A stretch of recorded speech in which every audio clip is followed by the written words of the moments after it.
Ano nangyari sa ating dalawa?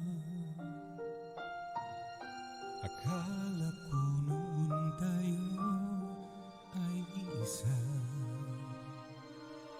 Ako ba ang siyang kulang o ikaw ang di lumaban sa pagsubok sa ating pagmamahalan?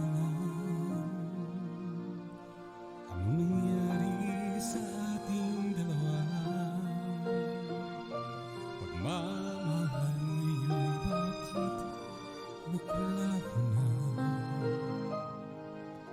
Damdamin ay nasasaktan, puso'y nasusugat.